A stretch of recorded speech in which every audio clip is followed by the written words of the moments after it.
precisamos entender. A gente precisa, muitas vezes, ser a pessoa que vai dizer assim, o nome disso é abuso sexual, mas as pessoas vão dizer, mas ela nem conhece essas pessoas. Será que não é brincadeira online? Não é brincadeira online, é abuso sexual. E por que é importante a gente saber que é abuso sexual? Porque as repercussões negativas, a literatura mostra que são muito semelhantes ao abuso sexual que acontece offline. Abuso sexual, de uma forma geral, é quando você tem o corpo de alguém, a imagem de alguém, ou seja, a dignidade humana de alguém sendo usado para gerar prazer, excitação sexual em outra pessoa, de uma forma que seja abusiva. E abusiva é quando? É quando tem uso de força, quando tem uso de coerção, quando tem uso de uma relação de poder, quando o consentimento não é válido ou não acontece, quando essa pessoa não está sabendo que aquilo está acontecendo. Ou seja, sempre que alguém é usado pelo outro com finalidades sexuais ou de exploração sexual, né? Quando eu uso o seu corpo para ganhar dinheiro ou para vender isso para que outra pessoa possa ter gratificação sexual, a gente vai estar falando de uma situação abusiva. Qualquer tipo de assédio, exploração ou abuso sexual que acontece através de telas ou de dispositivos online, a gente vai chamar de abuso sexual online. Juridicamente, o pessoal está lá tentando correr atrás disso, mas isso é problema do povo do judiciário, né? Para tentar modificar as leis. Aqui a gente está entendendo dessa forma.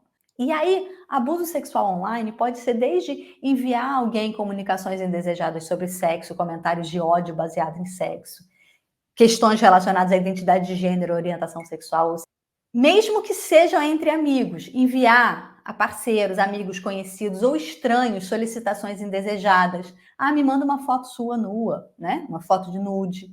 Ou transmitir atos sexuais ao vivo. Praticar atos sexuais pela webcam sem o consentimento de todos os envolvidos. Então, né, filmar e transmitir. Você ir para casa de alguém ter uma relação sexual, ou ir para casa de alguém ter um encontro e de repente você perceber que uma imagem sua foi vazada na internet, foi capturada ali de forma sem consentimento, foi vazada na internet. Ou, por exemplo, isso aconteceu muito na pandemia, gente. As pessoas estavam ali numa aula online, ou estavam numa palestra, ou estavam numa reunião de trabalho, e aí apareciam, né? Atos sexuais, ou aparecia uma imagem sexual, né? Ou um nude, ou uma situação de alguém se masturbando. Isso acontecia e acontece ainda, né? Às vezes acontece por engano, na pandemia aconteceu também, muitas vezes por engano, o povo aparecer pelado e tal, mas não é disso que a gente está falando. A gente está falando que a vítima é alguém que está ali numa aula online, numa reunião de trabalho, e de repente tem alguém fazendo uma atividade sexual. Isso é abuso sexual. Compartilhar imagens ou vídeos privados sem o consentimento de todo mundo. Esse é um assunto que acontece muito. Então, muitos casais trocam, né? Imagens, conversas, tem intimidade online. Tá? Tô aqui falando de casais, mas quando a gente pensa em criança e adolescente, a gente vai falar de pares. Né? Então, muitas vezes tem paquera, tem troca, e aí você pergunta, é seu namorado? Não, enfim, essas categorias não se aplicam tão bem assim à infância e adolescência, tá bom, gente? E, posteriormente, ou ao longo do relacionamento, aquela imagem passa a ser usada como uma forma de punição, normalmente da mulher, né? Porque a gente sabe que socialmente isso acaba vulnerabilizando muito mais meninas e mulheres do que meninos. E aí o nome pornografia de vingança tem a ver com o fato de que eu faço isso como uma forma de te punir, porque você terminou comigo, porque sei lá por quê, porque me traiu, ou porque sei lá por quê. Uma outra forma de abuso sexual é compartilhar pornografia em espaços em que nem todo mundo consentiu em ver essa pornografia. A gente tem, e isso os dados mostram, né, que muitos das imagens, dos conteúdos que estão disponíveis aí na Deep Web sobre bebês e crianças tem a ver com bebês e crianças que são abusados, fotografados e filmados por familiares, por outros conhecidos, por cuidadores, cuidadoras, muitas vezes. E aí eu vou ter essas imagens e eu posso não só usar pessoalmente essa imagem, como eu posso usar essa imagem para explorar sexualmente essa criança e obter algum tipo de vantagem, dinheiro, enfim. E isso acontece e tem crescido muitíssimo, principalmente em países de maior vulnerabilidade social.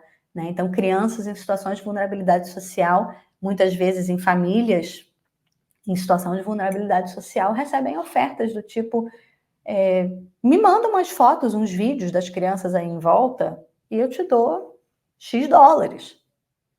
É só você ligar o seu celular e fazer essa imagem e me enviar.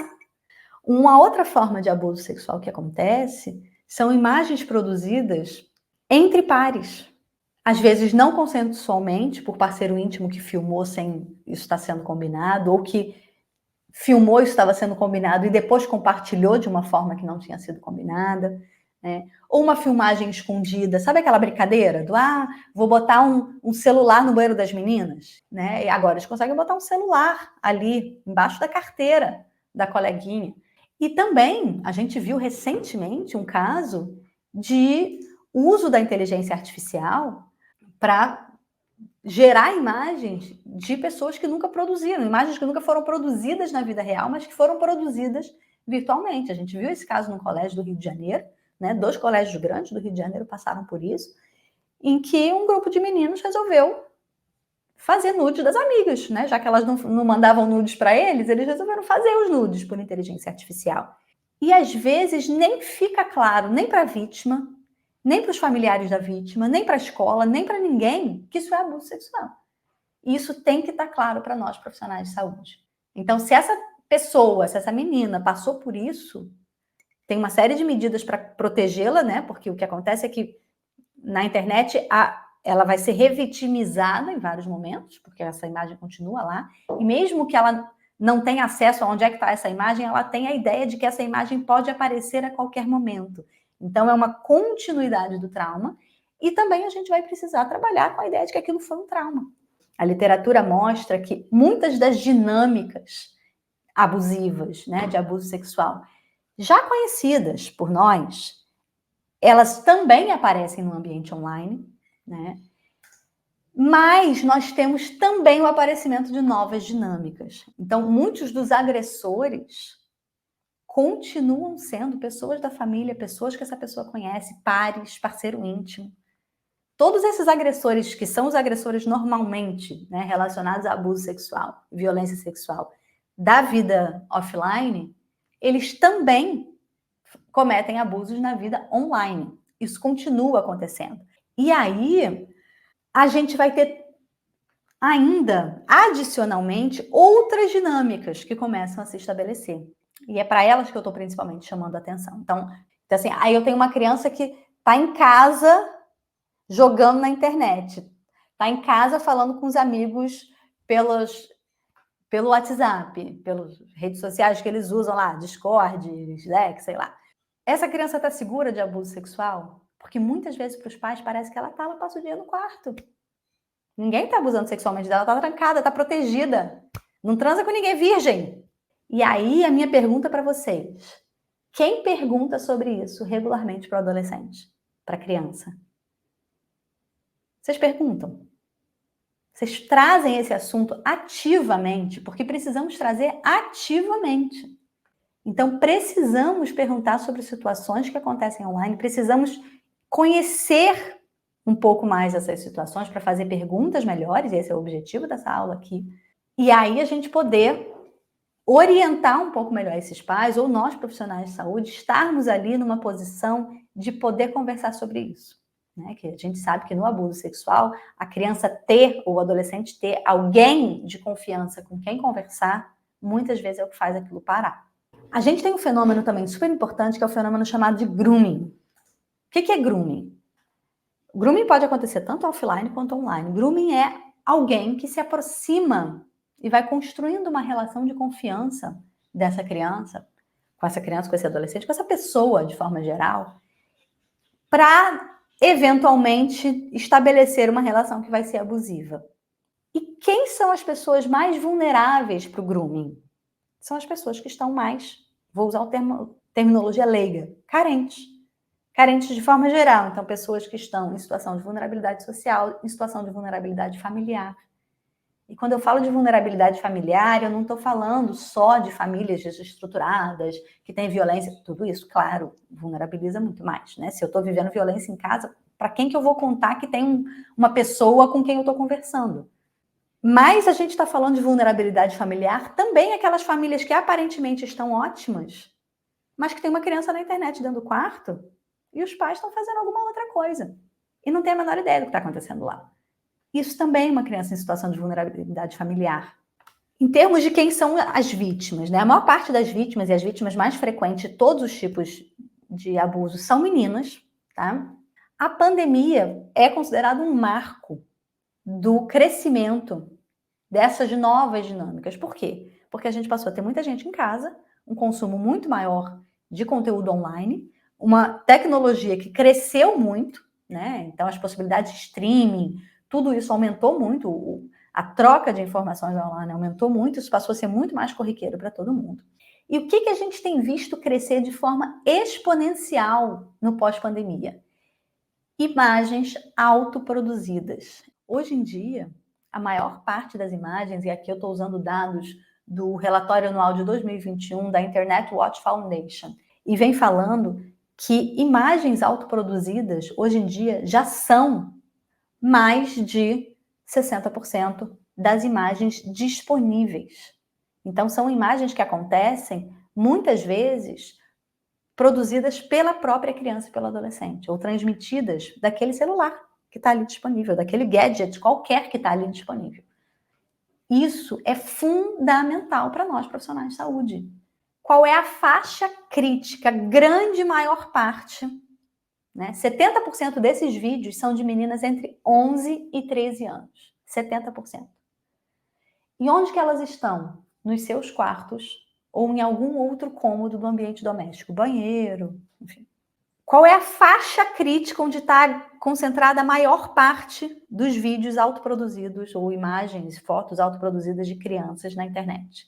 13 anos a 7 anos. 7 anos a 13 anos. Então, 7 anos, galera. 7 anos. Sabe aquela criança que começa a pegar um celular? É essa que vai produzir imagens, tá? Então, a maior parte é de criança de 11 anos em diante, mas temos expressivamente de 7 a 10 anos crescendo. Crianças ali da faixa, que eles chamam, né, da faixa mais próxima dos 6 anos, 4, 5, 6 anos, muitas vezes já estão produzindo imagens. Mas nessa faixa, eles têm aumentado o número de imagens que eles estão produzindo. E por que tem aumentado? Porque eles têm mais acesso. E também porque muitas vezes tem alguma criança mais velha envolvida, que também está sendo vítima de abuso. Então, normalmente, esse abuso começa pela criança mais velha que convida a criança mais nova. Entende? Então, tem alguém que começa a abusar dessa criança mais velha, ali dos 7 em diante, e essa criança tem um irmão, um primo, alguém que está ali. Então, isso é uma coisa que a gente tem visto crescer. O abuso sexual e jogos sexuais, essas coisas sexuais entre crianças sempre aconteceu, mas atualmente a gente tem o componente do gadget, do celular, do tablet que está ali. E da ideia de que criança produz conteúdo para o YouTube, criança sobe TikTok. Entende? Isso para as crianças é perfeitamente normal. Um ponto para a gente pensar, gente, é que imagem de criança e adolescente, tinha uma época que a gente chamava isso de pornografia infantil. Mas é importante a gente trocar essas nomenclaturas e chamar do que é.